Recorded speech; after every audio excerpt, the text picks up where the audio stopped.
നമസ്കാരം. ഇന്ന് സംഭവിച്ച പ്രധാനപ്പെട്ട വാർത്തകളാണ് നമ്മൾ പരിശോധിക്കാൻ പോകുന്നത്. എല്ലാ പ്രേക്ഷകർക്കും സ്വാഗതം. വീണ്ടും ബാർ കോഴ വിവാദം.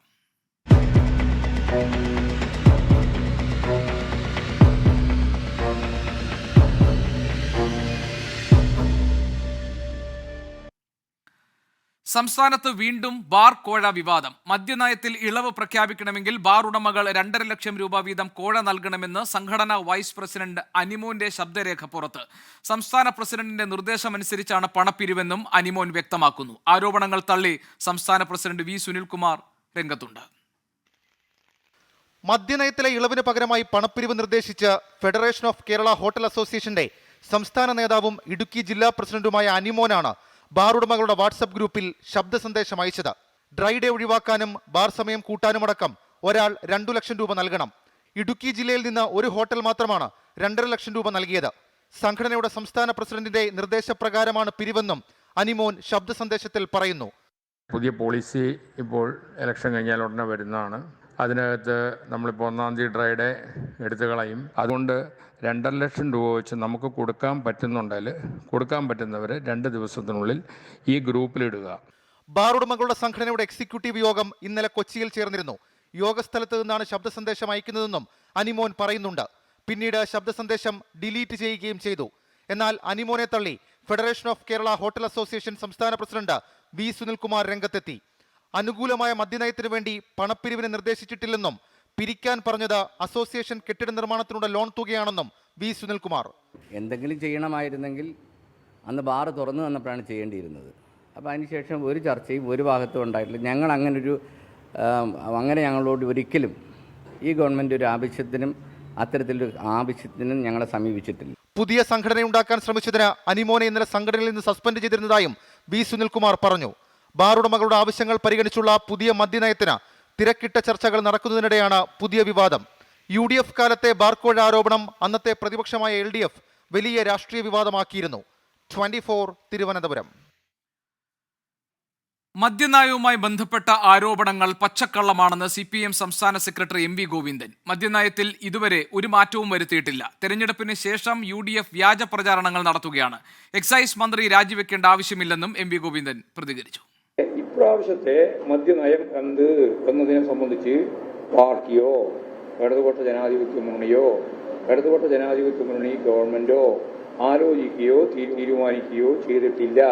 അതായത് ഇടതുപക്ഷ ജനാധിപത്യ മുന്നണിയുടെ നയം രൂപപ്പെടുത്തുന്നതിന് വേണ്ടി ആരുടെയെങ്കിലും കയ്യിൽ നിന്ന് പണം വാങ്ങി നിലപാട് സ്വീകരിക്കുന്ന പാർട്ടിയും പ്രസ്ഥാനവും മുന്നണിയല്ല ഇടതുപക്ഷ ജനാധിപത്യ മുന്നണി എന്നുള്ളത് നല്ല ധാരണയിൽ വെച്ചോ. വിവരങ്ങളുമായി ഞങ്ങളുടെ പ്രതിനിധി ഷഫീദ് റാവുത്തർ തിരുവനന്തപുരത്ത് നിന്ന് നമ്മളോടൊപ്പം ചേരുന്നുണ്ട്. ഷഫീദ്, CPM സംസ്ഥാന സെക്രട്ടറി ഈ പൂർണ്ണമായും ഈ വിവാദങ്ങളെയൊക്കെ തള്ളി പറയുമ്പോഴും അനിമോന്റെ ശബ്ദരേഖ ഇവിടെ നിലനിൽക്കുന്നുണ്ട്. അവിടെ 2.5 ലക്ഷം രൂപ വീതം ഓരോരുത്തരും ഇടണം. അങ്ങനെയാണെങ്കിൽ ഈ 1-ാം തീയതിയിലെ ഡ്രൈ ഡേ ഒഴിവാക്കുന്ന അടക്കമുള്ള കാര്യങ്ങളിലേക്ക് ഇപ്പം നയം രൂപീകരിക്കാൻ പോകുമ്പോൾ അതിൽ സ്വാധീനം ചെലുത്താൻ കഴിയുമെന്ന് പറയുന്ന സ്വഭാവത്തിലുള്ളതാണ് ആ ശബ്ദരേഖ. ഈ വിവാദത്തെ എങ്ങനെയാണ് CPIM കാണുന്നത്? എന്തായിരുന്നു സംസ്ഥാന സെക്രട്ടറിയുടെ പ്രതികരണത്തിന്റെ ഉള്ളടക്കം? ഗോപികൃഷ്ണൻ, മദ്യനയവുമായി ബന്ധപ്പെട്ട് ഇപ്പോൾ ഉയർന്നു വന്നിരിക്കുന്ന വിവാദങ്ങളെ പൂർണ്ണ അർത്ഥത്തിൽ പ്രതിരോധിക്കുകയാണ് CPM. അതിൽ ഏറ്റവും പ്രധാനപ്പെട്ട കാര്യം, അതിൽ മുന്നോട്ട് വയ്ക്കുന്ന ആദ്യത്തെ ആയുധം എക്സൈസ് നയവുമായി ബന്ധപ്പെട്ട് അല്ലെങ്കിൽ മദ്യനയവുമായി ബന്ധപ്പെട്ട് യാതൊരുവിധ ചർച്ചയും ഇതുവരെ പാർട്ടിയോ മുന്നണിയോ സർക്കാരോ മന്ത്രിമാരോ തുടങ്ങിയിട്ടില്ല. ഉദ്യോഗസ്ഥ തലത്തിലുള്ള ചർച്ചകൾ ഒരുപക്ഷെ നടന്നിട്ടുണ്ടാകാം. അത് ഉദ്യോഗസ്ഥരല്ല മദ്യനയം നിശ്ചയിക്കുന്നത് എന്നുള്ളൊരു നിലപാട്, എന്നൊരു പ്രതികരണമാണ് CPM സംസ്ഥാന സെക്രട്ടറി MV ഗോവിന്ദൻ നടത്തിയത്. തെരഞ്ഞെടുപ്പ് കഴിഞ്ഞ ശേഷം കള്ളപ്രചാരണങ്ങൾ വ്യാപകമാക്കുന്നു. വ്യാജമായി തയ്യാറാക്കിയ ചില കഥകൾ പ്രചരിപ്പിക്കുകയാണ്.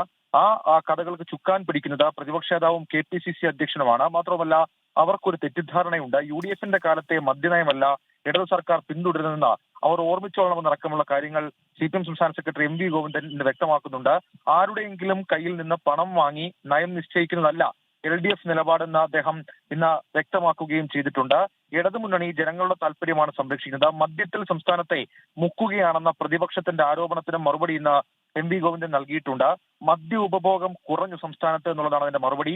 മാത്രവുമല്ല, വില വർദ്ധിച്ചിട്ടുണ്ട് എന്നത് സത്യമാണെന്നും അതാണ് വിൽപ്പനയിൽ പ്രതിഫലിച്ചതെന്നും ഇന്ന് CPM സംസ്ഥാന സെക്രട്ടറി MV ഗോവിന്ദൻ വ്യക്തമാക്കി. അതേസമയം എക്സൈസ് മന്ത്രിയുടെ രാജി എന്ന പ്രതിപക്ഷത്തിന്റെ ആവശ്യത്തെ പരിഹസിക്കുകയായിരുന്നു MV ഗോവിന്ദൻ.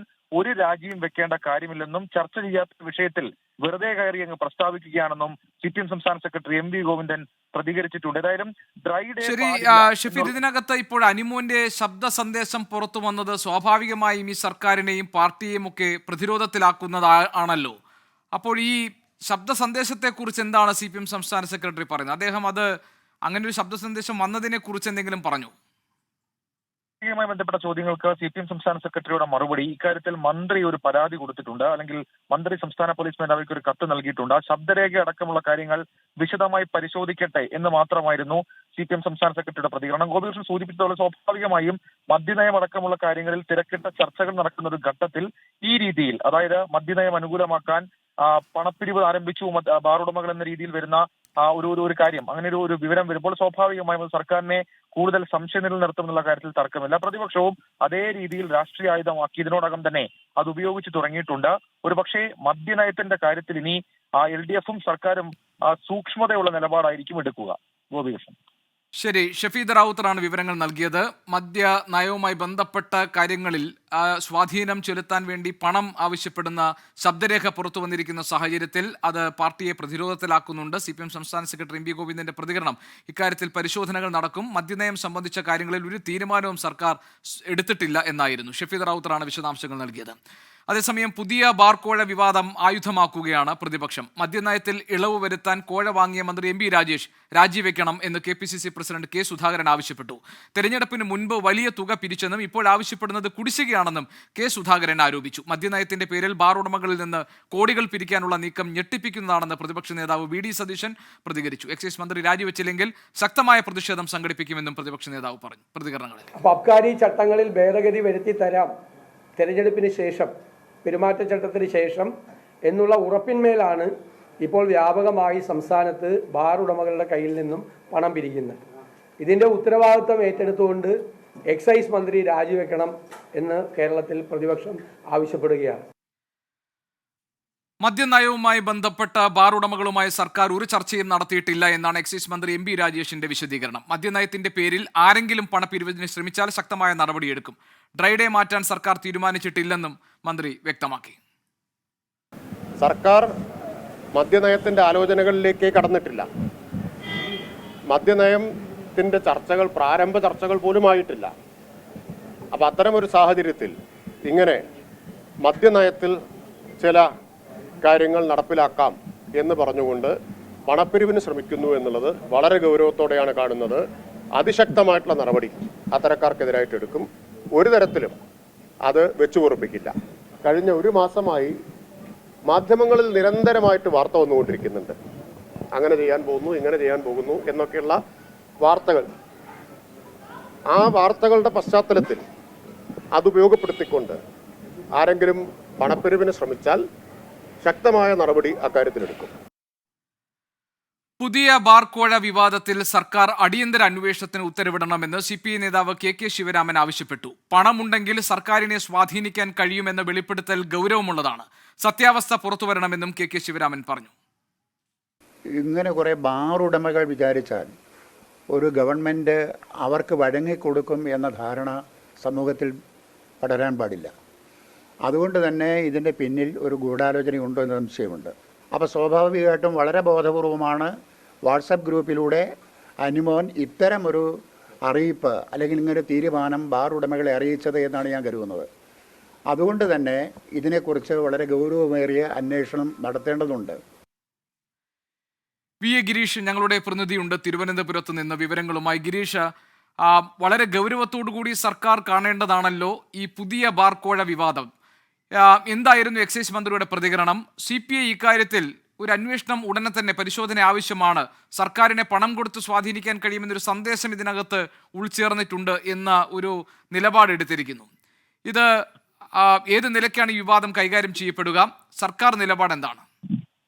ഗോപികൃഷ്ണൻ, പുതിയ ബാർ കോഴ വിവാദവുമായി ബന്ധപ്പെട്ട സർക്കാർ ഈ ആരോപണത്തെ പൂർണ്ണമായും നിഷേധിക്കുകയാണ്. രാവിലെ തന്നെ എക്സൈസ് മന്ത്രി MB രാജേഷ് പറഞ്ഞത് പുതിയ മദ്യനയവുമായി ബന്ധപ്പെട്ട പ്രാഥമികമായ ചർച്ചകൾ പോലും സർക്കാരിന്റെ ഭാഗത്തുനിന്ന് തുടങ്ങിയിട്ടില്ല. ഈ ഒരു ഘട്ടത്തിൽ ബാർ ഉടമകളുമായി ചർച്ച നടത്തിയിട്ടില്ല. ഈ സമയത്ത് വന്ന ആരോപണം സർക്കാരിനെ പുകമറയ്ക്കുള്ളിൽ നിർത്തുന്നതിന് വേണ്ടിയിട്ടാണ്. കാരണം കഴിഞ്ഞ ഒരു മാസമായി ഇത്തരത്തിലുള്ള പല വാർത്തകളും പ്രചരിക്കുന്നുണ്ട്. ഇതിന്റെ അടിസ്ഥാനത്തിൽ ആരെങ്കിലും പണപ്പിരിവ് നടത്തുകയാണെങ്കിൽ സർക്കാർ ഉചിതമായ നടപടി സ്വീകരിക്കും എന്നാണ് അദ്ദേഹം രാവിലെ പ്രതികരിച്ചത്. തൊട്ടു പിന്നാലെ തന്നെ ഇക്കാര്യത്തിൽ ശബ്ദരേഖയെക്കുറിച്ചും ഇത് എങ്ങനെ പുറത്തു വന്നു എന്നത് സംബന്ധിച്ചുമെല്ലാം ഒരു വിശദമായ അന്വേഷണം ആവശ്യപ്പെട്ട് അദ്ദേഹം സംസ്ഥാന പോലീസ് മേധാവിക്ക് കത്ത് നൽകുകയും ചെയ്തിട്ടുണ്ട്. ഏതായാലും അതോടൊപ്പം CPM സംസ്ഥാന സെക്രട്ടറി MV ഗോവിന്ദനും അന്വേഷണത്തിന് മുമ്പ് ഈ ആരോപണത്തെ പൂർണ്ണമായും തള്ളിക്കളഞ്ഞു. മാത്രമല്ല മന്ത്രി രാജിവെക്കാൻ യാതൊരു ആവശ്യവുമില്ല എന്ന് വ്യക്തമാക്കുകയും ചെയ്തു. എന്നാൽ പ്രതിപക്ഷമാകട്ടെ ഈ വിവാദത്തെ ഒരു രാഷ്ട്രീയ ആയുധമായി സർക്കാരിനെതിരെ ഉപയോഗിക്കാൻ തന്നെയാണ് തീരുമാനിച്ചിട്ടുള്ളത്. അടുത്ത മാസം 10-ാം തീയതി നിയമസഭാ സമ്മേളനം തുടങ്ങുകയാണ്. സ്വാഭാവികമായും നിയമസഭയ്ക്കകത്തും പുറത്തുമെല്ലാം ഇതൊരു വലിയ വിഷയമായി ഒരു സർക്കാരിനെതിരെ ഉള്ള ഒരു പ്രധാനപ്പെട്ട ആയുധമായി ഇത് ഉപയോഗിക്കുമെന്ന കാര്യത്തിൽ യാതൊരു തർക്കവുമില്ല. ശരി, VA ഗിരീഷാണ് വിവരങ്ങൾ നൽകിയത് തിരുവനന്തപുരത്ത് നിന്ന്. സംസ്ഥാനത്ത് മഴ തിമിർത്ത് പെയ്യുന്നു.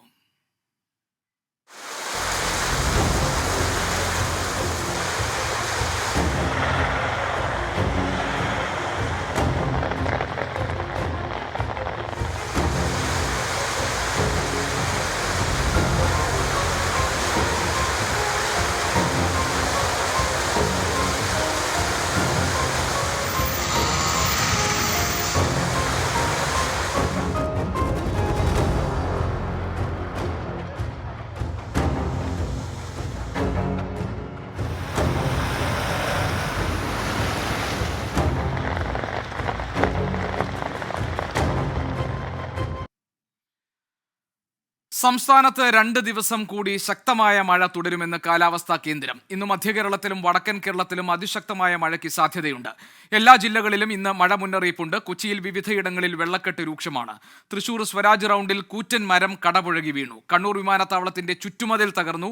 വിമാനത്താവളത്തിൽ നിന്ന് കുത്തിയൊലിച്ചെത്തിയ വെള്ളം സമീപത്തെ വീടുകളിൽ ഉൾപ്പെടെ കയറിയിട്ടുണ്ട്.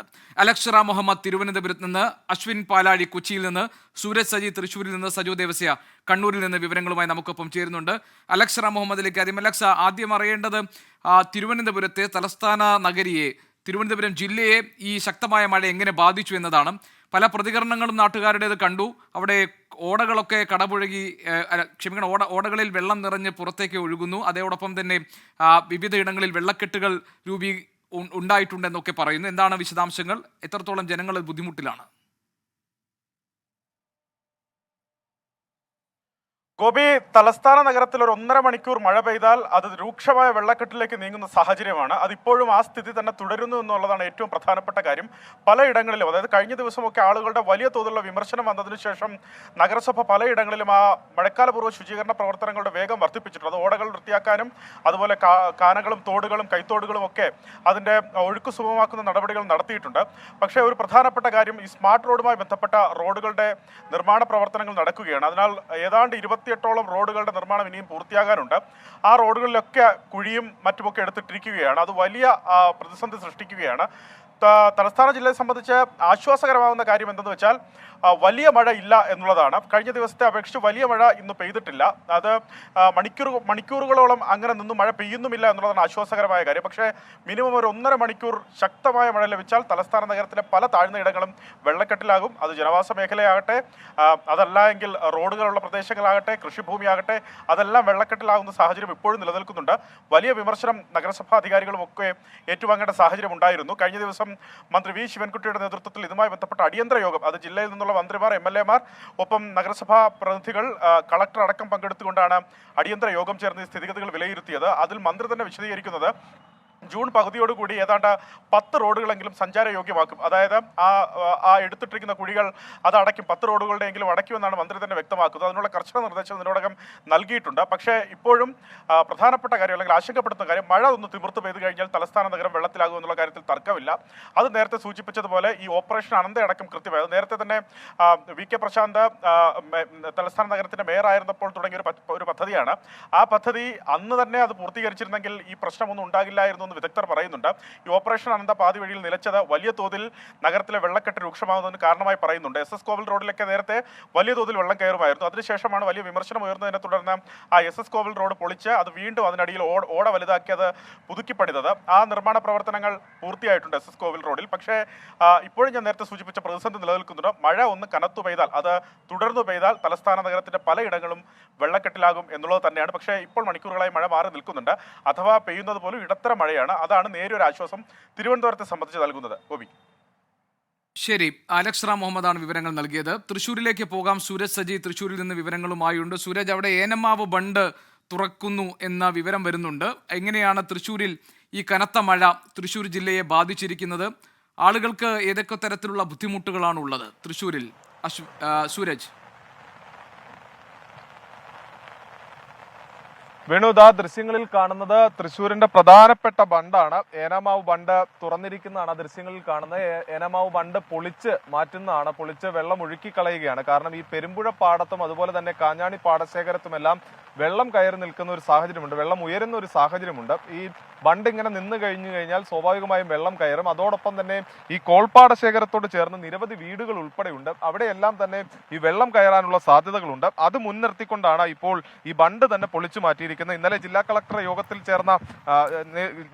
നേതൃത്വത്തിൽ ചേർന്ന യോഗത്തിൽ ഈ ബണ്ട് പൊളിക്കുന്നതിനെ കുറിച്ച് ചർച്ച വന്നിരുന്നു. അപ്പോൾ ഇതിനൊരു മോണിറ്ററിംഗ് കമ്മിറ്റിയുണ്ട്. അതിന്റെ നിർദ്ദേശാനുസരണം ബണ്ട് പൊളിക്കാം എന്നുള്ളതായിരുന്നു ഇന്നലെ തീരുമാനിച്ചിരുന്നത്. പക്ഷേ മഴ ശക്തി പ്രാപിച്ചതോടുകൂടി വെള്ളം ഉയരുന്ന ഒരു സാഹചര്യമായിരുന്നു ഈ മേഖലയിൽ ഉണ്ടായിരുന്നത്. അതോടുകൂടിയാണ് ഈ ദൃശ്യങ്ങളിൽ ഇപ്പോൾ കാണുന്ന ഏനാമാവ് ബണ്ട് പൊളിച്ച് ഈ വെള്ളം ഒഴുക്കി കളയാനുള്ള ഒരു ശ്രമത്തിലേക്ക് ഇപ്പോൾ അധികൃതർ കടന്നിരിക്കുന്നത്. തൃശ്ശൂരിൽ ഈ മഴയുടെ ഭാഗമായിക്കൊണ്ട് തന്നെ വ്യാപക നാശനഷ്ടമാണ് റിപ്പോർട്ട് ചെയ്യപ്പെടുന്നത്. തൃശ്ശൂർ സ്വരാജ് റൗണ്ടിൽ ഇന്ന് ജനറൽ ഹോസ്പിറ്റലിൽ നിന്നിരുന്ന വലിയ മരം കടപുഴകി വീണ 2 ഓട്ടോറിക്ഷകൾ തകർന്നു. അതോടൊപ്പം തന്നെ പൂങ്കുന്നത്തും മരം കടപുഴകി ഏറെ നേരം ഇരു സ്ഥലങ്ങളിലും ഗതാഗതം തടസ്സപ്പെടുന്ന ഒരു സാഹചര്യം ഉണ്ടായിരുന്നു. ഇന്ന് ജനറൽ ആശുപത്രിയിൽ മരം കടപുഴകി ഉണ്ടായ അപകടത്തിൽ തലനാരിഴയ്ക്കാണ് പലരും രക്ഷപ്പെട്ടത്. കാരണം ഈ മരം വീഴുന്ന ശബ്ദം കേട്ട് അവിടെ നിന്ന് ആളുകൾ ഓടി മാറിയതിനാൽ മാത്രമാണ് ഒരു ദുരന്തം ഒഴിവായത്. ഒരു ബസ് പോയതിന് തൊട്ട് പിന്നാലെയായിരുന്നു ഈ മരം കടപുഴകി വീഴുന്ന ഒരു സാഹചര്യത്തിലേക്ക് പോയത്. അതോടൊപ്പം തന്നെ ഈ തേക്കിൻകാട് മൈതാനിയിൽ ചരിത്രപ്രസിദ്ധമായ വിദ്യാർത്ഥി കോർണറുണ്ട്. സ്വാതന്ത്ര്യ സമരകാലത്ത് ഉൾപ്പെടെ നിർണായക പങ്കുവഹിച്ച വിദ്യാർത്ഥികൾക്ക് വേണ്ടി സ്വാതന്ത്ര്യ സമരത്തിൽ നിർണായക പങ്കുവഹിച്ച ഇടമായിരുന്നു ഈ വിദ്യാർത്ഥി കോർണർ. ഇന്ന് കനത്ത മഴയിൽ വിദ്യാർത്ഥി കോർണറിന്റെ അടിത്തറ തന്നെ ഇളകി വീഴുന്ന ഒരു സാഹചര്യമുണ്ട്. ഇതോടുകൂടി തേക്കിൻകാട് വിദ്യാർത്ഥി കോർണറിന്റെ ഭാഗം പൂർണ്ണമായും അടച്ചിരിക്കുകയാണ്. കാരണം അപകട സാധ്യത ഉണ്ടെന്ന് മുൻനിർത്തിക്കൊണ്ട് അത് അടച്ചിരിക്കുന്നു. അതോടൊപ്പം തന്നെ അതിന്റെ പുനർനിർമ്മാണ പ്രവർത്തികൾ വേഗത്തിലാക്കാൻ കൊച്ചിൻ ദേവസ്വം ബോർഡ് തീരുമാനിച്ചിരിക്കുന്നു. എന്തായാലും തൃശ്ശൂരിനെ സംബന്ധിച്ച് തൃശ്ശൂർ ഒരു കോൾ മേഖല ഏറെയുള്ള ഒരു പ്രദേശമാണ്. അവിടെ ഈ വെള്ളം ഉയർന്നു കഴിഞ്ഞാൽ പുള്ളടക്കമുള്ള മേഖലകളിൽ സ്വാഭാവികമായും ഒരു നല്ല മഴ പെയ്താൽ വീടുകളിലടക്കം വെള്ളം കയറുന്ന ഒരു സാഹചര്യമുണ്ട്. അത് ഒഴിവാക്കുന്നതിന് വേണ്ടിയാണ് ഇക്കുറി, അതായത് ഇന്നലെയെല്ലാം വീടുകളിൽ നഗരത്തിൽ വെള്ളം കയറിയത് വലിയ വിമർശനങ്ങൾക്കിടയാക്കിയിരുന്നു. അതിന്റെ കൂടി പശ്ചാത്തലത്തിലാണ് ഇത്തരത്തിൽ വലിയ മഴയിലേക്ക് കാര്യങ്ങൾ പോകുന്നതിന് മുമ്പ് അല്ലെങ്കിൽ വലിയ രീതിയിൽ വെള്ളം ഉയരുന്നതിന് മുൻപ് തന്നെ ഏനാമാവ് ബണ്ട് തുറന്നു വിട്ടുകൊണ്ട് ഈ പ്രതിസന്ധിക്ക് പരിഹാരം കാണുന്നത്. എന്തായാലും ദൃശ്യങ്ങളിൽ കാണുന്നത് പോലെ ഏനാമാവ് ബണ്ട് പൊളിച്ചു മാറ്റുന്നതാണ്. ആ പൊളിച്ചു മാറ്റാനുള്ള നടപടികൾ മുന്നോട്ട് പോവുകയാണ്. വേണു. ശരി, സൂരജ് സജിയാണ് വിവരങ്ങൾ നൽകിയത്. നമുക്ക് അശ്വിൻ പാലാടിയിലേക്ക് പോകാം. അശ്വിൻ, കൊച്ചിയിലെ വിവരങ്ങളാണ് അശ്വിൻ നൽകുക. അശ്വിൻ, കൊച്ചിയിൽ ഇന്നത്തെ സാഹചര്യം എന്താണ്? ഏതൊക്കെ മേഖലകളിലാണ് ഈ കനത്ത മഴ ജനജീവിതത്തെ ബാധിച്ചിരിക്കുന്നത്? ഈ നഗരപ്രദേശങ്ങളിൽ വെള്ളക്കെട്ട് രൂപം കൊണ്ടിരുന്നു. ആ സാഹചര്യം ഇപ്പോൾ മാറിയിട്ടുണ്ടോ? ഗോപികൃഷ്ണൻ, മഴ തുടങ്ങി കഴിഞ്ഞ 2 ദിവസമായി കൊച്ചി സമാനതകളില്ലാത്ത വെള്ളക്കെട്ടിലൂടെയാണ് കടന്നു പോരുന്നത്. 3-ാം ദിവസത്തിലേക്ക് എത്തുമ്പോൾ അല്പം കുറഞ്ഞു എന്ന് വേണം പറയാൻ. ഇന്ന് രാവിലെയൊക്കെ വലിയ വെള്ളക്കെട്ടും അതിശക്തമായ മഴയും കൊച്ചിയുടെ സമഗ്ര മേഖലകളിലും ഉണ്ടായിരുന്നു. എറണാകുളം ജില്ലയിൽ പരക്കെ തന്നെ ഉണ്ടായിരുന്നു. രാവിലെ ആലുവയിലെ ദൃശ്യങ്ങളൊക്കെ നമ്മൾ കണ്ടതാണ്. ആലുവ മാർക്കറ്റ് പൂർണ്ണമായും വെള്ളത്തിനടിയിലായി. ഇപ്പം പുളിഞ്ചോട് ഭാഗത്ത് വലിയ വെള്ളക്കെട്ടുണ്ടായിരുന്നു. അവിടെ ജനങ്ങൾ ബിരിയാണി ചെമ്പിലൊക്കെ ഇറങ്ങി പ്രതിഷേധിക്കുന്ന ദൃശ്യങ്ങളടക്കം കണ്ടതാണ്. എന്തായാലും ഉച്ചയ്ക്ക് ശേഷം ഇതുവരെ മഴ പെയ്തിട്ടില്ല. രാവിലെ വെള്ളം കയറിയ ഇടങ്ങളിൽ നിന്നെല്ലാം വെള്ളം ഇറങ്ങി തുടങ്ങിയിട്ടുണ്ട്. ഒപ്പം വീടുകളിൽ വെള്ളം കയറിയ ഇടങ്ങളിൽ അവർ മോട്ടോർ വെച്ച് വെള്ളം തിരിച്ചിറക്കുന്ന ഒരു സാഹചര്യമുണ്ട്. അത് പൂർണ്ണമായും പലയിടങ്ങളിൽ നിന്നും വെള്ളം ഇറക്കാനും സാധിച്ചിട്ടുണ്ട്. ഇപ്പോൾ ചെറിയതായി സൂര്യൻ ഉദിച്ച്, അതായത് കഴിഞ്ഞ 2 ദിവസമായി വൈകുന്നേരങ്ങളിൽ സൂര്യനെ കാണാൻ കഴിയാത്തൊരവസ്ഥയായിരുന്നു. ഇന്നെന്തായാലും അതിന് മാറ്റം വന്നിട്ടുണ്ട്. വലിയൊരു മഴക്കാർ നിലവിൽ കൊച്ചിയിലെ ഇടങ്ങളിലില്ല എന്നുള്ളതാണ് ആശ്വാസകരമായ കാര്യം. പക്ഷേ വൈകുന്നേരത്തോടു കൂടി മഴ പെയ്യുമോ എന്നൊരു ആശങ്കയുണ്ട്. അങ്ങനെ മഴ പെയ്താൽ ഇന്നലെയും ഒപ്പം 2 ദിവസം മുന്നേയും ഒക്കെ വെള്ളത്തിനടിയിലായ കാക്കനാട് ഇൻഫോ പാർക്ക് ഒപ്പം ഇടപ്പള്ളി വൈറ്റില മേഖലകളൊക്കെ വീണ്ടും വെള്ളത്തിനടിയിലാകുമെന്നുള്ള കാര്യത്തിൽ ഒരു സംശയവുമില്ല. കാരണം ബ്രേക്ക് ത്രൂ പദ്ധതിയൊക്കെ പേരിൽ മാത്രം ഒതുങ്ങി എന്നുള്ളതാണ് ഏറ്റവും പ്രധാനപ്പെട്ട വിമർശനമായി വരുന്നത്. വെള്ളം ഒഴുകിപ്പോകാൻ കാനകൾ സജ്ജമല്ല എന്നുള്ളത് വലിയ പ്രശ്നമാണ്. അങ്ങനെ ഒരു മഴ കൂടി പെയ്താൽ എപ്പോൾ മഴ പെയ്താലും ഒരു മണിക്കൂറിനുള്ളിൽ തന്നെ കൊച്ചിയിലെ പ്രധാന നഗരങ്ങൾ വെള്ളത്തിനടിയിലാകുന്ന ഒരു പ്രശ്നമുണ്ട്. അത് ഇപ്പോഴും തുടരുകയാണ്. എന്തായാലും നിലവിൽ മഴ മാറി നിൽക്കുന്നു എന്നുള്ളതാണ് ആശ്വാസകരമായ കാര്യം. ഗോപികൃഷ്ണൻ. ശരി, കൊച്ചിയിൽ അല്പം ആശ്വാസം നൽകുന്ന വിവരം, മഴ ഇപ്പോൾ മാറി നിൽക്കുന്നു എന്നുള്ളതാണ്. കണ്ണൂരിൽ സജോ ദേവസ്യയുണ്ട്. സജോ, കണ്ണൂരിലെ സ്ഥിതി എന്താണ്?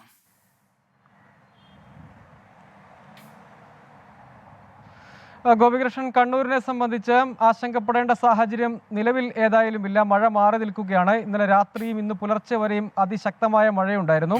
കനത്ത മഴയിൽ കണ്ണൂർ വിമാനത്താവളത്തിൻ്റെ ചുറ്റുമതിലിൻ്റെ ഒരു ഭാഗം തകർന്നു വീഴുന്ന സാഹചര്യം ഉണ്ടായി. വിമാനത്താവളം ഒരു ഉയർന്ന ഭാഗത്താണ്. അവിടെ നിന്ന് വലിയ തോതിൽ വെള്ളം കുത്തിയൊലിച്ചെത്തിയും വിമാനത്താവളത്തിൻ്റെ ചുറ്റുമതിൽ തകരുകയും സമീപത്തെ വീടുകളിൽ വെള്ളം കയറുന്ന സാഹചര്യമുണ്ട്. വാഹനങ്ങളടക്കം ഈ വെള്ളത്തിൽ മുങ്ങിപ്പോകുന്ന ഒരു സാഹചര്യം ഉണ്ടായിരുന്നു. അവിടെ നേരത്തെ തന്നെ ചില വിമർശനങ്ങളും പരാതിയുണ്ട്. കനാൽ ക്രമീകരിച്ചതിൽ അതിൻ്റെ നിർമ്മാണത്തിൽ അശാസ്ത്രീയത ഉണ്ട് എന്നടക്കമുള്ള നാട്ടുകാരുടെ വിമർശനങ്ങളുണ്ടായിരുന്നു. ഏതായാലും ആ അശാസ്ത്രീയത കൂടി അതിൻ്റെ ഒരു കൂടി ഭാഗമാണ്. അതുകൂടിയാണ് ഈ അപകടത്തിലേക്ക് വഴിവെച്ചത് എന്നതാണ് നാട്ടുകാരുടെ പരാതി. വലിയ തോതിൽ ജലം കുത്തിയൊലിച്ചെത്തി കവിഞ്ഞൊഴുകി വീടുകളിൽ വെള്ളം കയറുന്ന സാഹചര്യമുണ്ട്. ചിലയിടത്ത് റോഡുകളിലും മറ്റുമൊക്കെ വെള്ളക്കെട്ടുണ്ട്. പക്ഷേ ഇപ്പോഴത്തെ സാഹചര്യത്തിൽ മിക്കയിടങ്ങളിലും വെള്ളം വാർന്നു പോയിട്ടുണ്ട്. അതേസമയം പഴശ്ശി ബാരേജിൽ വലിയ തോതിൽ വെള്ളം ഒഴുകിയെത്തുന്നതിനാൽ ആ ജലനിരപ്പ് കൂടി കൃത്യമായി പരിശോധിച്ചതിന് ശേഷം ഏത് നിമിഷവും തുറക്കാമെന്ന മുന്നറിയിപ്പ് ജില്ലാ ഭരണകൂടം നൽകിയിട്ടുണ്ട്. ഒപ്പം മടമ്പത്തെയും ചമതച്ചാലിലെയും RCBകളിലും ജലനിരപ്പ് ക്രമാതീതമായി ഉയർന്നിട്ടുണ്ട്.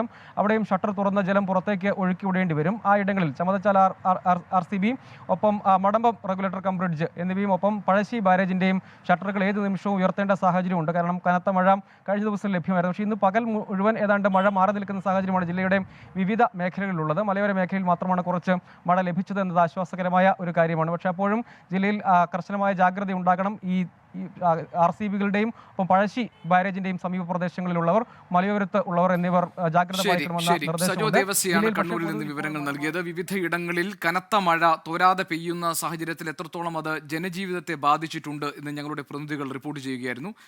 ചെറിയ ഒരു മഴ പെയ്താൽ പോലും വെള്ളക്കെട്ടിലാകുന്ന അവസ്ഥ, വെള്ളക്കെട്ടിൽ ദുരിതത്തിലായ കൊച്ചിയിലെ ജനങ്ങളുടെ പ്രതികരണങ്ങളിലേക്കാണ് ഇനി നമ്മൾ പോകുന്നത്. സാധാരണ നമ്മളൊരു വികസനമൊക്കെ നമ്മൾ ഇതിലൊന്നുമില്ല. പക്ഷേ വികസനം നടത്തുമ്പോൾ അയൽവക്കത്തെ വീട്ടുകാർക്ക് അവർക്കും മറ്റുള്ളവർക്കൊന്നും ബുദ്ധിമുട്ടില്ലാത്ത രീതിയിൽ ചെയ്യണമുണ്ട്.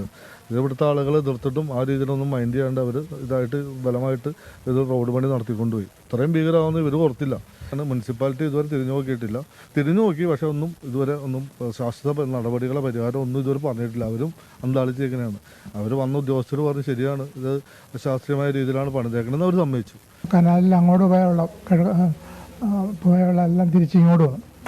കനാലിൽ നിറഞ്ഞ കവിഞ്ഞ് ഇങ്ങോട്ട് വീടിനുള്ളിലേക്ക് കയറി. എല്ലാം പെട്ടെന്ന് എല്ലാം നിറഞ്ഞ് വീടിന് എല്ലാം നിറഞ്ഞ്. ഇതിനു മുമ്പൊന്നും ഉണ്ടായിട്ടില്ല ഇങ്ങനെ. ആദ്യമായിട്ട് ഇതുവരെ ഇപ്പോൾ റോഡ് ഇങ്ങനെ പണിത പിന്നെയാണ് ഉണ്ടായിരിക്കുന്നത്. നമുക്ക് രാത്രി കിടന്നുറങ്ങാനും കൂടെ പറ്റില്ല. പേടിച്ച എപ്പോഴാണ് വെള്ളം കയറി വരുന്നതെന്ന് അറിയില്ല. ഇന്നലെയൊക്കെ 1 മണി 1:30 ആയപ്പോഴത്തേനാണ് ഭയങ്കര വെള്ളം ഇങ്ങോട്ട് കയറി വന്നു. പെട്ടെന്ന് സംഭവിച്ചതെന്ന് വെച്ചാൽ ഈ കാനയിൽ വെള്ളം ശരിക്കും ഒഴുകുന്നില്ലല്ലോ. അപ്പം അങ്ങനെ വെള്ളം കയറിയതാൻ മുറ്റത്ത്. 1 മീറ്റർ കാന ഉണ്ടായിരുന്നു, 1 മീറ്റർ ഡെപ്തിൽ. അത് കാരണം എന്ത് വെള്ളം വന്നിരുന്നാലും ഒഴുകി അങ്ങോട്ട് പോകും. പണ്ടേ ഉള്ളതാ. ഇപ്പം ഈ കുളത്തിൻ്റെ കാരണത്താൽ ഇതിപ്പോൾ നികത്തി. 1 മീറ്ററിൽ കൂടുതൽ ആഴമുള്ള കാന വെറും 10 സെൻറ്റിമീറ്ററായി ഇവിടെ കാണാം. അപ്പോൾ ഒരു വീട്ടിലെ 4-5 പൈപ്പിൽ നിന്ന് വരുന്ന വെള്ളം പോലും അത് കൊള്ളൂല്ല. കൊച്ചിയിലെ ജനങ്ങളുടെ പ്രതികരണമാണ് നമ്മൾ കണ്ടത്. കൊച്ചി നഗരത്തിലെ വെള്ളക്കെട്ടിലെ രൂക്ഷ വിമർശനവുമായി ഹൈക്കോടതിയുടെ ഇടപെടൽ. ജില്ലാ കലക്ടർ മാത്രം വിചാരിച്ചാൽ വെള്ളക്കെട്ട് മാറില്ല. അതിന് കൂട്ടായ പരിശ്രമം വേണം. വെള്ളക്കെട്ടിന് കാരണം കണ്ടെത്താൻ കോർപ്പറേഷന് ഹൈക്കോടതി നിർദ്ദേശം നൽകി. എസ് ശ്രീകാന്ത് കൊച്ചിയിൽ നിന്ന് വിവരങ്ങൾ നൽകാറുണ്ട്. ശ്രീകാന്ത്, എന്ത് തരത്തിലുള്ള വിമർശനമാണ് ഹൈക്കോടതിയുടെ ഭാഗത്തുനിന്നുണ്ടായത്? എന്ത് നടപടിയാണ് ഇതിന്റെ ഭാഗമായി നമ്മൾ പ്രതീക്ഷിക്കേണ്ടത്? ഗോപികൃഷ്ണൻ, കൊച്ചിയിലെ വെള്ളം ഒഴിവാക്കാനായി ഹോട്ട്സ്പോട്ടുകളായ കാനകൾ ശുചീകരിച്ചെന്ന് ഉറപ്പുവരുത്താൻ ജില്ലാ കളക്ടർ ഉൾപ്പെട്ട വിദഗ്ധ സമിതിക്ക് ഹൈക്കോടതി നിർദ്ദേശം നൽകിയിട്ടുണ്ട്. ഇപ്പോൾ അത് മാത്രമല്ല, മുല്ലശ്ശേരി കനാലിലെ ജലത്തിന്റെ ഒഴുക്ക് തടസ്സപ്പെടാതിരിക്കാനുള്ള സംവിധാനം ഉണ്ടാക്കണമെന്നും ഹൈക്കോടതി ഇപ്പോൾ പറഞ്ഞിട്ടുണ്ട്. മഴ പെയ്താൽ സ്ഥിരമായി വെള്ളക്കെട്ടുണ്ടാകുന്ന 15ഓളം സ്ഥലങ്ങളുണ്ട്. അവിടുത്തെ പ്രശ്നം പരിഹരിക്കാൻ ശ്രമമുണ്ടാകണമെന്നും കോടതി പറയുന്നു. നഗരത്തിലെ മാലിന്യങ്ങൾ നീക്കാൻ ജനങ്ങളുടെ സഹായം കൂടി വേണമെന്നും കോടതി ചൂണ്ടിക്കാട്ടി. പ്രവർത്തനങ്ങളുടെ കൃത്യമായ നിരീക്ഷണത്തിന് ജില്ലാ collector, corporation secretary, amicus curiae എന്നിവരെ ജസ്റ്റിസ് ദേവൻ രാമചന്ദ്രൻ അഭിനന്ദിക്കുകയും ചെയ്തു. പക്ഷേ കോടതി പറഞ്ഞത് എല്ലാവരും ഒറ്റക്കെട്ടായി നിൽക്കണം. ജില്ലാ കളക്ടർക്ക് മാത്രമായി ഈ പ്രശ്നങ്ങളൊന്നും പരിഹരിക്കാനാകില്ല. ഓടകളിലെ ജലമൊഴുക്ക് അത് സുഗമമാക്കാൻ അടിയന്തര ഇടപെടൽ വേണമെന്നും കോർപ്പറേഷനോട് ജസ്റ്റിസ് ദേവൻ രാമചന്ദ്രൻ പറഞ്ഞിട്ടുണ്ട്. ശരി, എസ് ശ്രീകാന്താണ് വിവരങ്ങൾ നൽകിയത് കൊച്ചിയിൽ നിന്ന്. വോട്ടെടുപ്പ് അവസാന ലാപ്പിലേക്ക്. ICL FinCorp 24 ഇലക്ഷൻ സമർപ്പിക്കുന്നത് ICL FinCorp, the intelligent choice.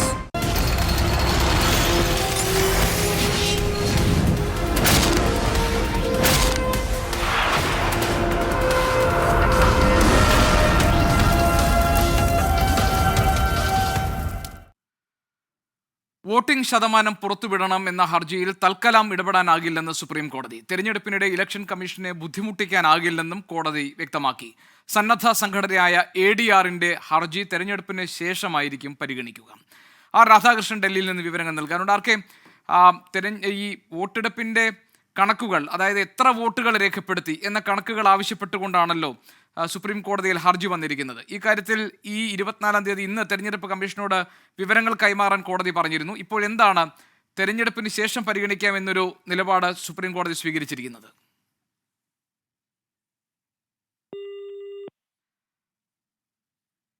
Radhakrishnan അല്പസമയത്തിനകം ടെലിഫോൺ ലൈൻ കട്ടായിട്ടുണ്ട്. രാധാകൃഷ്ണൻ നമ്മളോടൊപ്പം ചേരും വിവരങ്ങളുമായി. നമുക്ക് കിട്ടുന്ന വിവരം വോട്ടിംഗ് ശതമാനം പുറത്തുവിടണമെന്ന ഹർജിയിൽ തൽക്കാലം ഇടപെടാനാകില്ല എന്ന സുപ്രീം കോടതിയുടെ നിലപാടാണ്. തെരഞ്ഞെടുപ്പിനിടെ ഇലക്ഷൻ കമ്മീഷനെ ബുദ്ധിമുട്ടിക്കാനാകില്ല എന്നാണ് സുപ്രീം കോടതി പറയുന്നത്. സന്നദ്ധ സംഘടനയായ ADRന്റെ ഹർജി തെരഞ്ഞെടുപ്പിന് ശേഷമായിരിക്കും കോടതി പരിഗണിക്കുക.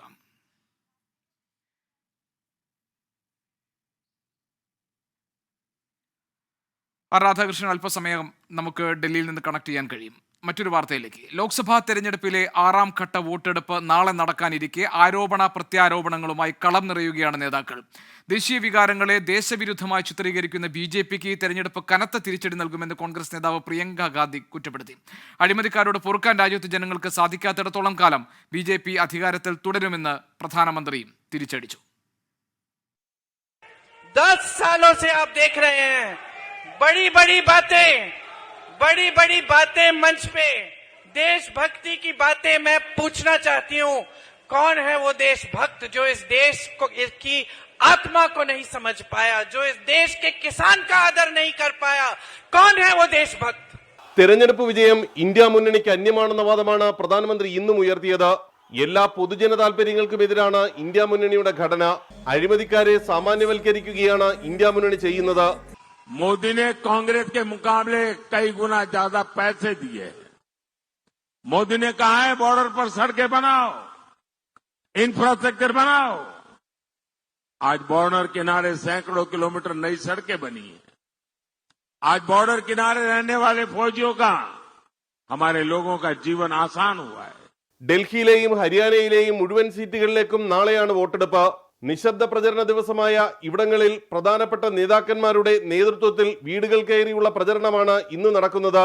ഉത്തരേന്ത്യയിലെ കനത്ത ചൂട് പോളിംഗ് ശതമാനത്തെ ബാധിക്കുമോ എന്ന ആശങ്ക പ്രധാന രാഷ്ട്രീയ പാർട്ടികൾ പങ്കുവയ്ക്കുന്നു. മെഹബൂബ മുഫ്തി, മനേകാ ഗാന്ധി, മനോഹർലാൽ ഖട്ടർ, കന്നയ്യകുമാർ, ധർമ്മേന്ദ്ര പ്രധാൻ എന്നിവരടക്കം 889 സ്ഥാനാർത്ഥികളാണ് നാളെ ജനവിധി തേടുന്നത്. രാധാകൃഷ്ണൻ, 24, ഡൽഹി. നേരത്തെ നമ്മൾ രാധാകൃഷ്ണന്റെ റിപ്പോർട്ടിന് വേണ്ടി കാത്തിരിക്കുകയായിരുന്നു. വോട്ടിംഗ് ശതമാനം പുറത്തുവിടണമെന്ന ഹർജിയിൽ തൽക്കാലം ഇടപെടാനാകില്ല എന്ന് സുപ്രീം കോടതി വ്യക്തമാക്കിയിരിക്കുന്നു. തെരഞ്ഞെടുപ്പിനിടെ ഇലക്ഷൻ കമ്മീഷനെ ബുദ്ധിമുട്ടിക്കാനാകില്ല എന്നാണ് സുപ്രീം കോടതി പറഞ്ഞത്. സന്നദ്ധ സംഘടനയായ ADRന്റെ ഹർജി തെരഞ്ഞെടുപ്പിന് ശേഷം പരിഗണിക്കും. ആർക്കെയുണ്ട് നമ്മളോടൊപ്പം ടെലിഫോൺ ലൈനിൽ? നേരത്തെ ഈ എത്ര പേർ വോട്ട് രേഖപ്പെടുത്തി എന്ന കണക്ക് ചോദിച്ചുകൊണ്ടാണ് ഈ ഹർജി കോടതിയിൽ വന്നത്. ഇന്ന് 24-ാം തീയതി ഇക്കാര്യത്തിൽ വ്യക്തമായ ഒരു വിവരം നൽകാൻ തെരഞ്ഞെടുപ്പ് കമ്മീഷൻ കോടതി നിർദ്ദേശവും നൽകിയിരുന്നു. ഇപ്പോൾ ഏത് സാഹചര്യത്തിലാണ് തെരഞ്ഞെടുപ്പിന് ശേഷം ഈ കാര്യങ്ങൾ പരിഗണിക്കാം എന്ന് കോടതി തീരുമാനിച്ചത്? തെരഞ്ഞെടുപ്പ് കമ്മീഷൻ നൽകിയ രേഖകളിൽ തങ്ങളുടെ ഇപ്പോഴത്തെ തിരക്കുൾപ്പെടെയുള്ള കാര്യങ്ങൾ കൂടി വിവരിച്ചുകൊണ്ടാണ് ഇന്ന് ഇതുമായി ബന്ധപ്പെട്ട നിലപാട് കോടതിയിൽ കമ്മീഷൻ വ്യക്തമാക്കിയത്. അതുകൊണ്ട് ഏതെങ്കിലും വിധത്തിൽ ഒരു മുൻവിധിയോടുകൂടിയുള്ള ഒരു സമീപനം സ്വീകരിക്കുന്നില്ല എന്ന് കോടതി പറഞ്ഞു. അതിനർത്ഥം ഈ കേസ് വിശദമായിട്ട് കേൾക്കില്ല എന്നല്ല, കേസ് കേൾക്കും. അത് തെരഞ്ഞെടുപ്പിന് ശേഷം കേൾക്കാനാണ് ഇപ്പോൾ തീരുമാനിച്ചിരിക്കുന്നത്. ഇപ്പോൾ തെരഞ്ഞെടുപ്പ് കമ്മീഷന് തിരക്കുള്ള ഒരു സമയമാണ് എന്ന വാദം കോടതി അംഗീകരിച്ചു. അതിന്റെ അടിസ്ഥാനത്തിലാണ് ഈ കേസ് തെരഞ്ഞെടുപ്പിന് ശേഷം പരിഗണിക്കാം എന്ന് പറഞ്ഞത്. ഹർജിക്കാർ വളരെ ശക്തമായിട്ടുള്ള വാദമുഖങ്ങളാണ് ഉന്നയിക്കുന്നത്. ആദ്യം പുറത്തു വരുന്ന ശതമാനവും പിന്നീട് പുറത്തു വരുന്ന ശതമാനവും തമ്മിൽ വലിയ വ്യത്യാസമാണുള്ളത് എന്നതുൾപ്പെടെയായിരുന്നു ചൂണ്ടിക്കാട്ടിയത്. അക്കാര്യങ്ങൾ പരിഗണിക്കാമെന്നും അടുത്ത സമയം തെരഞ്ഞെടുപ്പിന് ശേഷം ഈ കേസ് കേൾക്കുമ്പോൾ ഇതുൾപ്പെടെയുള്ള കാര്യങ്ങളെ എല്ലാം ഗൗരവത്തിൽ കണക്കാക്കാമെന്നും തെരഞ്ഞെടുപ്പ് കമ്മീഷന് നൽകിയ ഈ സത്യവാങ്മൂലം അതിനെ അംഗീകരിക്കുകയാണെങ്കിൽ പോലും സുപ്രീം കോടതി വ്യക്തമാക്കി. ഗോപി ആർക്കെയാണ് വിവരങ്ങൾ നൽകിയത് ഡൽഹിയിൽ നിന്ന്? കാസർകോട് പടന്നക്കാട് 10 വയസ്സുകാരിയെ തട്ടിക്കൊണ്ടുപോയി പീഡിപ്പിച്ച കേസിൽ പ്രതി പിടിയിലായി. കുടക് സ്വദേശി PA സലീമിനെയാണ് ആന്ധ്രാപ്രദേശിൽ നിന്ന് പ്രത്യേക അന്വേഷണ സംഘം കസ്റ്റഡിയിലെടുത്തത്. പ്രതിയുമായി പോലീസ് കാസർകോട്ടേക്ക് തിരിച്ചു. അരുൺ പാറക്കൽ കാസർകോട്ട് നിന്നുണ്ട് വിവരങ്ങളുമായി. അരുൺ, എന്താണ് വിശദാംശങ്ങൾ? ഗോപികൃഷ്ണൻ, ഇന്നലെ രാത്രിയോടുകൂടിയാണ് പ്രത്യേക അന്വേഷണ സംഘത്തിന്റെ വലയിൽ ഈ PA സലീം, കുടക് സ്വദേശി PA സലീം അകപ്പെട്ടത്. ഇയാൾ ആന്ധ്രാപ്രദേശിൽ നിന്ന് മറ്റൊരാളുടെ മൊബൈൽ ഫോണിൽ നിന്ന് ഭാര്യയുടെ, അതായത് വീട്ടിലെ മൊബൈൽ ഫോണിലേക്ക് വിളിച്ചതാണ് അന്വേഷണ സംഘത്തിന്റെ ഒരു തുമ്പ് ഇതുമായി ബന്ധപ്പെട്ട് ലഭിച്ചത്. തുടർന്ന് ഈ മൊബൈൽ ടവർ കേന്ദ്രീകരിച്ച് പോലീസ് പരിശോധന നടത്തുന്നു. ഈ ഫോണിന്റെ യഥാർത്ഥ ഉടമയെ കണ്ടെത്തുന്നു. ആ യഥാർത്ഥ ഉടമയെ ആന്ധ്രാപ്രദേശിലെത്തി ചോദ്യം ചെയ്തതോടുകൂടി PA സലീം എവിടെയുണ്ടെന്ന ഒരു വിവരം പോലീസ് പ്രത്യേക അന്വേഷണ സംഘത്തിന് ലഭിച്ചു. ഇതിനെ തുടർന്നാണ് ഈ PA സലീമിനെ പോലീസ് പിടികൂടുന്ന ഒരു സാഹചര്യം ഉണ്ടായത്. ഇന്ന് രാവിലെ മുതൽ പോലീസിന്റെ കസ്റ്റഡിയിൽ ഈ PA സലീമുണ്ട്. PA സലീമുമായി കാഞ്ഞങ്ങാട്ടേക്ക് പ്രത്യേക അന്വേഷണ സംഘം തിരിച്ചിട്ടുണ്ട്. വൈകുന്നേരത്തോടുകൂടി വൈകുന്നേരം 8 മണിയോടുകൂടി കാഞ്ഞങ്ങാട് DYSP ഓഫീസിലേക്ക് ഈ PA സലീമുമായി പോലീസ് എത്തുമെന്നാണ് അറിയാൻ സാധിച്ചിരിക്കുന്നത്. അതിനുശേഷം വൈദ്യപരിശോധന ഉൾപ്പെടെയുള്ള നടപടിക്രമങ്ങളിലേക്ക് പോലീസ് കടക്കും.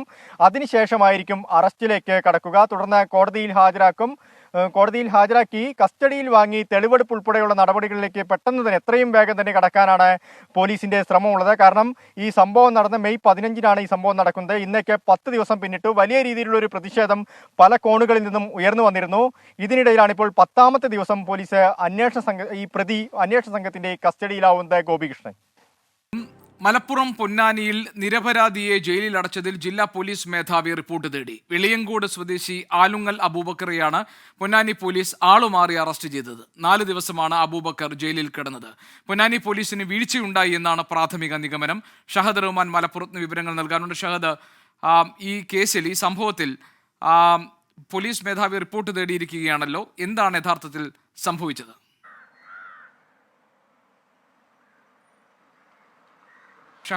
പ്രാഥമികമായിട്ടുള്ള വിലയിരുത്തൽ പോലീസിന്റെ ഭാഗത്ത് നിന്ന് ഈ വിഷയത്തിൽ വീഴ്ചയുണ്ടായി എന്നുള്ളതാണ്. കാരണം പോലീസ് ഈ കേസ് അശ്രദ്ധമായിട്ടാണ് കൈകാര്യം ചെയ്തിട്ടുള്ളത്. അതുകൊണ്ട് തന്നെ പോലീസിന്റെ ഭാഗത്ത് നിന്ന് വീഴ്ചയുണ്ടായി. കാരണം ആളെ മാറിപ്പോയി എന്ന് പറയുമ്പോൾ യഥാർത്ഥ ആളെ കണ്ടെത്താൻ നിരവധി മാർഗങ്ങളുണ്ടായിരുന്നു. ഏറ്റവും പ്രാഥമികമായിട്ട് ഈ പരാതിക്കാരിയുടെ പേരെങ്കിലും കൃത്യമായിട്ട് പരിശോധിച്ചു കഴിഞ്ഞാൽ ഇത്തരത്തിലൊരു വീഴ്ച പോലീസിന്റെ ഭാഗത്ത് നിന്ന് ഉണ്ടാകില്ലായിരുന്നു. പക്ഷേ അത് ഉണ്ടായി. പോലീസ് ഇദ്ദേഹത്തെ ജയിലിൽ അടയ്ക്കുന്ന ഒരു സാഹചര്യം ഉണ്ടായി. എന്നാൽ ഇദ്ദേഹം ആവർത്തിച്ച് പറയുന്നുണ്ടായിരുന്നു ഇത് തൻ്റെ വീട്ടുപേരല്ല, മാത്രമല്ല തൻ്റെ ഭാര്യയുടെ പേര് ഇതല്ല എന്നൊക്കെ പറയുന്നുണ്ടെങ്കിൽ പോലും പോലീസ് അതൊന്നും കൂട്ടാക്കാൻ നിന്നിട്ടുണ്ടായിരുന്നില്ല. അതുകൊണ്ടാണ് പോലീസിന്റെ ഭാഗത്തു നിന്ന് ഇത്തരം ഒരു നീക്കമുണ്ടായത്. പക്ഷേ ഇതുമായി ബന്ധപ്പെട്ട ഇന്നലെയാണ് 24 വാർത്ത നൽകുന്നത്. ഈ വാർത്ത നൽകിയതിന് തൊട്ട് പിന്നാലെ തന്നെ ജില്ലാ പോലീസ് മേധാവി ഇത് സംബന്ധിച്ച് റിപ്പോർട്ട് ആവശ്യപ്പെട്ടിട്ടുണ്ട്. ഈ റിപ്പോർട്ടിൽ പ്രാഥമികമായിട്ടുള്ള വിലയിരുത്തൽ പോലീസിന്റെ ഭാഗത്തു നിന്ന് വീഴ്ചയുണ്ടായി എന്നുള്ളതാണ്. അതുകൊണ്ട് ഈ വിഷയത്തിൽ റിപ്പോർട്ട് കിട്ടിയ ഉടൻ തന്നെ ഒരു നടപടി ഉണ്ടാകും എന്നുള്ളതാണ് നമുക്ക് ലഭ്യമാകുന്ന സൂചന. കാരണം ഈ പരാതിക്കാരൻ ഇതുമായി ബന്ധപ്പെട്ട് കോടതിയിൽ പോകാനും തീരുമാനിച്ചിട്ടുണ്ട്. കാരണം ഈ ഉദ്യോഗസ്ഥർക്കെതിരെ നടപടി സ്വീകരിക്കണം എന്ന് ആവശ്യപ്പെട്ടുകൊണ്ട് നിലവിലെന്തായാലും ഇപ്പോൾ പോലീസിന്റെ ഭാഗത്ത് നിന്ന് ഗുരുതരമായ വീഴ്ച സംഭവിച്ചിരിക്കുന്നു. ജില്ലാ പോലീസ് മേധാവി റിപ്പോർട്ട് ആവശ്യപ്പെട്ടിരിക്കുന്നു. അതോടൊപ്പം തന്നെ ഈ പരാതിക്കാരൻ കോടതിയെ സമീപിക്കാനും ഒരുങ്ങുകയാണ്. ഗോപി, ശരി. ഷഹദ് റഹ്മാനാണ് വിവരങ്ങൾ നൽകിയത് മലപ്പുറത്ത് നിന്ന്. കോട്ടയം പാലായിൽ ചെക്ക് ഡാം തുറക്കാനുള്ള ശ്രമത്തിനിടെ ഒരാൾ മുങ്ങി മരിച്ചു. കരൂർ സ്വദേശി ഉറുമ്പിൽ രാജുവാണ് മരിച്ചത്. വെള്ളത്തിനടിയിലെ പലകകൾക്കിടയിൽ കയർ കുരുക്കാനുള്ള ശ്രമത്തിനിടെയാണ് അപകടമുണ്ടായത്. ടോബി ജോൺസൺ കോട്ടയത്ത് നിന്ന് വിവരങ്ങളുമായുണ്ട്. ടോബി, ഈ അപകടം എങ്ങനെ സംഭവിച്ചു? മൃതദേഹം കണ്ടെടുത്തോ? ഗോപീഷൻ മൃതദേഹം കണ്ടെടുത്തു. ഇപ്പോൾ മൃതദേഹം ആശുപത്രിയിലേക്ക് മാറ്റിയിട്ടുണ്ട്. ഇന്ന് ഉച്ചയ്ക്ക് ശേഷമാണ് ഈ സംഭവം നടക്കുന്നത്. ഈ ചെക്ക് ഡാം മഴ പെയ്തതിനെ തുടർന്ന് വെള്ളം കൂടുതലായിട്ട് വന്നിരുന്നു. അപ്പൊ ഈ ചെക്ക് ഡാം തുറന്നു വിടുന്നതിന് വേണ്ടിയുള്ള ശ്രമം ഇവിടെ നടത്തുന്നുണ്ടായിരുന്നു നാട്ടുകാർ. പഞ്ചായത്തിന്റെയൊക്കെ അനുമതിയോടെയാണെന്നാണ് മനസ്സിലാക്കാൻ സാധിക്കുന്നത്. അവിടെ ഇരുന്ന ഒരു പലക, ഈ ചെക്ക് ഡാമിൽ വെള്ളം തടഞ്ഞു നിന്നിരുന്ന ഒരു പലക മാറ്റുന്നതിന് വേണ്ടി അതിൽ കയർ കുരുക്കുന്നതിന് ശ്രമിക്കുന്നതിനിടയിലാണ് ഇദ്ദേഹത്തിന്റെ കൈ ഈ പലകയ്ക്കിടയിൽ കുടുങ്ങിയത്. തുടർന്ന് ഇദ്ദേഹത്തെ രക്ഷിക്കാൻ വേണ്ടിയുള്ള ശ്രമം നടത്തിയെങ്കിലും മരണം സംഭവിക്കുകയായിരുന്നു എന്നാണ് നമുക്ക് അവിടെ നിന്നും ലഭിക്കുന്ന വിവരം. ഉടൻ തന്നെ ഇദ്ദേഹത്തെ ആശുപത്രിയിലേക്ക് കൊണ്ടുപോയി. മൃതദേഹം ഇപ്പോൾ ആശുപത്രിയിൽ, പാലാ ആശുപത്രിയിൽ ഉണ്ടെന്നാണ് നമുക്ക് അറിയാൻ കഴിയുന്നത്.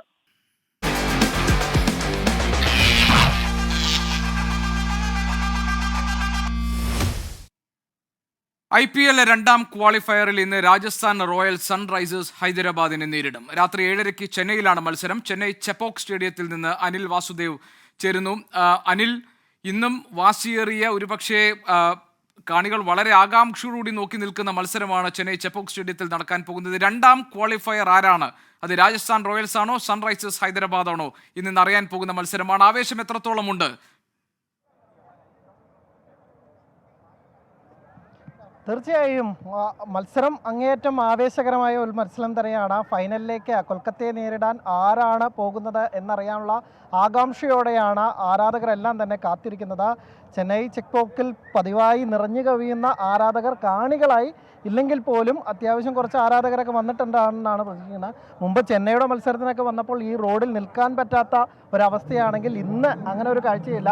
എങ്കിലും സഞ്ജുവിൻ്റെ ആരാധകരായ കുറച്ച് ആളുകളുണ്ട്. ഒപ്പം തന്നെ സൺറൈസേഴ്സ് ഹൈദരാബാദിനാണ് കുറച്ചുകൂടി ആരാധകരെന്ന് തോന്നുന്നു. ഞാൻ കുറേയൊക്കെ തേടി പിടിച്ച് കൊടുവിൽ കുറച്ച് മലയാളി ആരാധകരെ നമുക്ക് കിട്ടിയിട്ടുണ്ട്. സഞ്ജുവിൻ്റെ സപ്പോർട്ടേഴ്സാണ്. ഇന്ന് സഞ്ജുവിന് ജയിച്ച് കയറാൻ പറ്റുമോ? തീർച്ചയായിട്ടും ജയിച്ച് കയറും. സഞ്ജുവിന് ഫുൾ സപ്പോർട്ടായിട്ട് ഞങ്ങൾ ഉണ്ടാവും. ഇവിടെ തന്നെയാണോ താമസം അതോ കളി കാണാൻ വേണ്ടി നാട്ടിൽ നിന്ന് വന്നതാണ്. എവിടെയാണ് സ്ഥലം? പാലക്കാട് നിന്ന് വന്നതാണ്. പാലക്കാട്. എന്താ സഞ്ജുവിന് ഇടയ്ക്കൊന്ന് പതറിപ്പോയി, പക്ഷേ കഴിഞ്ഞ മത്സരത്തിൽ ജയിച്ചു. സഞ്ജുവിൻ്റെ കരിയറിൽ IPL ഏറ്റവും നല്ല IPL ആയിട്ടാണ് ഇത്. 500+ സ്കോറുണ്ട്. ഏറ്റവും നല്ല സീസണായിട്ട് തന്നെയാണ് ഇത്. ഇത്തവണ ഫൈനൽ കയറും, കപ്പടിക്കും. 2022 കപ്പടിക്കാൻ പറ്റിയിട്ടില്ല, ഇത്തവണ അടിക്കാൻ പറ്റുന്നതാണ്. തീർച്ചയായും ഇപ്രാവശ്യം സഞ്ജു കപ്പ് നേടുമെന്ന് തന്നെ പ്രതീക്ഷ. തീർച്ചയായും. എന്താണ് നിങ്ങളുടെ പ്രതീക്ഷ? സഞ്ജു കപ്പടിക്കുന്നതാണ് പ്രതീക്ഷ. സഞ്ജുവിന് വേണ്ടി എല്ലാ സപ്പോർട്ടും ഞങ്ങളുടെ കൊണ്ട്. എന്താ രാജസ്ഥാൻ ആരാധകരല്ല എന്ന് അങ്ങനെ എന്തെങ്കിലും ഉണ്ടോ? അല്ല, CSK ഫാനാണ്.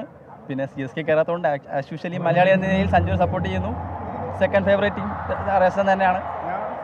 തുടക്കം മുതലേ രാജസ്ഥാനാണ്. ഫസ്റ്റ് സീസൺ 2008 സ്റ്റാർട്ട് ചെയ്ത മുതലേ രാജസ്ഥാൻ്റെ ഫാനാണ്. പ്രാവശ്യം സഞ്ജുവിൻ്റെ രീതിയിൽ സെമി വരെ എത്തിയതിൽ അങ്ങേയറ്റം സന്തോഷം. സഞ്ജുവിന് എന്നൊരു റെക്കോർഡ് കാത്തിരിപ്പുണ്ട്. അതായത് ഇന്ന് സഞ്ജു ജയിക്കുകയാണെങ്കിൽ ഏറ്റവും കൂടുതൽ വിജയങ്ങൾ രാജസ്ഥാന് സമ്മാനിച്ച ക്യാപ്റ്റൻ, അതായത് ഇതിഹാസ ക്യാപ്റ്റനായ അല്ലെങ്കിൽ സ്പിന്നർ ആയുള്ള ഷെയ്ൻ വോണിനെയാണ് മറികടക്കാൻ സാധിക്കുക. സഞ്ജുവിന് സാധിക്കാതെ? തീർച്ചയായും കൊൽക്കത്തയുമായിട്ടുള്ള ഫൈനലിന് ഉറപ്പായിട്ടും രാജസ്ഥാൻ ഉണ്ടാവും. ഈ വേൾഡ് കപ്പ് മത്സരത്തിനൊക്കെ പോകുമ്പോൾ സഞ്ജുവിന് ഒരുപക്ഷെ ഈ ട്രോഫി ഭയങ്കര അധികം ഉപകരിക്കുന്നതാണ് തോന്നുന്നത്. തീർച്ചയായും സഞ്ജുവിൻ്റെ ഒരു സപ്പോർട്ട് ചെയ്യാനായിരിക്കും സഞ്ജുവിന്. ഈ ഇതോടെ ഫൈനലിൽ നേടുമ്പം സഞ്ജു തീർച്ചയായിട്ടും വളരെ ഒരു ആത്മവിശ്വാസം കൂടും വേൾഡ് കപ്പിലോട്ട് പോകുമ്പം. ആളെണ്ണം ഇവിടേക്ക് നോക്കുമ്പോൾ കൂടുതൽ ഹൈദരാബാദ് ആരാധകരാണ്. പക്ഷെ അത് നമ്മുടെ അയൽപ്പക്കമാണ് തമിഴ്നാട്. എന്നിരുന്നാൽ പോലും അത് എന്തെങ്കിലുമൊക്കെ തിരിച്ചടിയാവോ? ഇല്ല, കളിയിലാണ് കാര്യം, ആരാധനയിലുള്ള കാര്യം. ഞങ്ങൾ സഞ്ജുവിനെ സപ്പോർട്ട് ചെയ്യാൻ വേണ്ടി ഫുൾ ടൈം അവിടെ തന്നെ കാണും. പറഞ്ഞതുപോലെ കളിയിൽ ആണ് കാര്യം. ഈ ആരാധകരുടെ കുറേ ഇതിലൊന്നുമില്ല. സ്റ്റേഡിയത്തെ നിശബ്ദമാക്കാൻ പോവുകയാണ് ലക്ഷ്യമെന്ന് തോന്നുന്നു. നമുക്ക് കുറച്ച് ഹൈദരാബാദ് ആരാധകരുടെ കൂടി പ്രതികരണങ്ങളിലേക്ക് പോകാമെന്ന് തോന്നുന്നു. What are your expectations? My expectations was today Travis Head was smashed the ground and the Pat Cummins captaincy was very super and excellent. Yeah. He gone for 2 ducks in last 2 matches. Today he is going to score 100. We are going into final today. What about Pat Cummins? Sir, he bowls very good today, I think. Today Rajasthan batsmen are going to shed. The flight is waiting to Rajasthan Royals. We will stay here. Our SRH team will stay here. We will play final with KKR. വലിയ പ്രതീക്ഷയിലാണ് ഹൈദരാബാദ് ആരാധകർ. അവർ പറയുന്നത് ഫൈനലും ഇവിടെ തന്നെ വെച്ച് നടക്കുന്നത്. അപ്പോൾ അടുത്ത 26-ാം തീയതിത്തെ ഫൈനലിൽ ഹൈദരാബാദ് ഇവിടെ തന്നെ കാണും. പക്ഷേ രാജസ്ഥാൻകാർ ഇന്ന് ഫ്ലൈറ്റ് കയറുന്നതാണ് പറയുന്നത്. എന്താവുമെന്ന് അറിയാം, കണ്ടറിയാം. പക്ഷേ മലയാളി ആരാധകർ പറയുന്നു ഇന്ന്, അല്ലെങ്കിൽ രാജസ്ഥാൻ്റെ ആരാധകർ പറയുന്നു സഞ്ജുവിനാണ് സാധ്യത, സഞ്ജുവിൻ്റെ ഫാൻസിനാണെന്ന്. ഇതേ നോക്കുമ്പോൾ ഒരു അപൂർവ കാഴ്ച, 2 രാജസ്ഥാൻ്റെ ഫാൻസും ഉണ്ട്, ഒപ്പം തന്നെ Hyderabad ഫാൻസിൽ. You are very friends, but enemies in ground. No, not like that. Not like that. What are your expectations? Can Rajasthan win today? Yeah, we expect some, but what we don't know. After the match only we see what happened. Do you think Hyderabad win today? Hyderabad win today. അടുത്ത രണ്ട് സുഹൃത്തുക്കളാണ്, പക്ഷേ രണ്ട് ജേഴ്സിയൊക്കെ വേറെ വേറെ ഇട്ടുന്ന ഹൈദരാബാദിൻ്റെയും രാജസ്ഥാൻ്റെയും ഒരു കൗതുക കാഴ്ചയാണ്. ഞാൻ തുടക്കത്തിൽ പറഞ്ഞതുപോലെ ഹൈദരാബാദിനാണ് കാണുമ്പോൾ കൂടുതൽ ഫാൻസ്. ഇപ്പോൾ ആരാധകരെയൊക്കെ കയറ്റി വിട്ട് തുടങ്ങിയിട്ടുണ്ട്. അതിൽ വേറെ കുറച്ച് കൗതുകം കാണുന്നത് ഇതുപോലെ ധോണി ആരാധകരായ കുറേ ആളുകളെ കാണും. ധോണി ചെന്നൈ പ്ലേ ഓഫിൽ കിടക്കാനായിട്ടില്ല, പക്ഷേ ഇപ്പോഴും ജേഴ്സിയൊക്കെ ഇട്ട് വരുന്നുണ്ട്. ആദ്യം സപ്പോർട്ട് ഉണ്ടല്ലോ. അടുത്ത വർഷം ധോണി വരും, 2 വർഷം വരും ധോണി. ധോണി റിട്ടയർ ചെയ്യുന്നൊക്കെ ചില അഭ്യാസം. 2 വർഷം കളിക്കും, 2 വർഷം കൂടെ കളിക്കും. അപ്പോൾ എന്നാലും സപ്പോർട്ടിന് ഒരു കുറവുണ്ട്. പക്ഷേ ശരിക്കും ചെന്നൈയുടെ മാച്ചിന് കൂടെ വരുമ്പോൾ വലിയ ആരാധകരാണ്, പക്ഷേ ആള് കുറവാണ്. അത് മെന്റലി കുറച്ച് ശരി അനിൽ, ചെന്നൈ ചെപ്പോക്ക് സ്റ്റേഡിയത്തിൽ നിന്ന് അനിൽ വാസുദേവ് ഞങ്ങളുടെ പ്രതിനിധിയാണ് വിവരങ്ങൾ നൽകിക്കൊണ്ടിരുന്നത്. ഇന്നത്തെ 2ാം ക്വാളിഫയർ ആരാണ് ഈ IPL എന്നറിയാം. രാജസ്ഥാൻ റോയൽ സൺറൈസേഴ്സ് ഹൈദരാബാദ് മത്സരം രാത്രി 7:30 ചെന്നൈയിൽ ആരാധകർ എത്തി തുടങ്ങിയിരിക്കുന്നു. അവരുടെ പ്രതികരണങ്ങളിലേക്കാണ് അനിൽ വാസുദേവ് പോയത്. മറ്റൊരു വാർത്തയിലേക്ക്, കേദാർനാഥിലേക്ക് തീർത്ഥാടകരുമായി പോയ ഹെലികോപ്റ്റർ യന്ത്രത്തകരാറിനെ തുടർന്ന് അടിയന്തരമായി നിലത്തിറക്കി. തലനാരിഴയ്ക്കാണ് വൻ ദുരന്തം ഒഴിവായത്.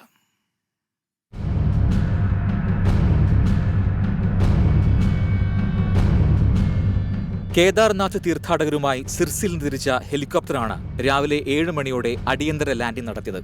6 തീർത്ഥാടകരാണ് ഹെലികോപ്റ്ററിൽ ഉണ്ടായിരുന്നത്. പറന്നുയർന്ന ഉടൻ തകരാർ കണ്ടെത്തിയതോടെ ഉടൻ നിലത്തിറക്കി. പൈലറ്റിന്റെ സമയോചിത ഇടപെടലാണ് വൻ ദുരന്തം ഒഴിവാക്കിയത്.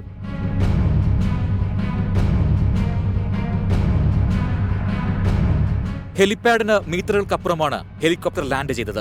കെസ്ട്രൽ ഏവിയേഷൻ കമ്പനിയുടെ ലിയനാർഡോ A119 എന്ന ഹെലികോപ്റ്ററാണ് തകരാറിലായത്. തീർത്ഥാടകർ ദർശനം കഴിഞ്ഞ് മടങ്ങിയെന്നും വിഷയത്തിൽ അന്വേഷണം ആരംഭിച്ചെന്നും രുദ്രപ്രയാഗ് ജില്ലാ മജിസ്ട്രേറ്റ് സൗരഭ് ഗഹർവാൾ അറിയിച്ചു.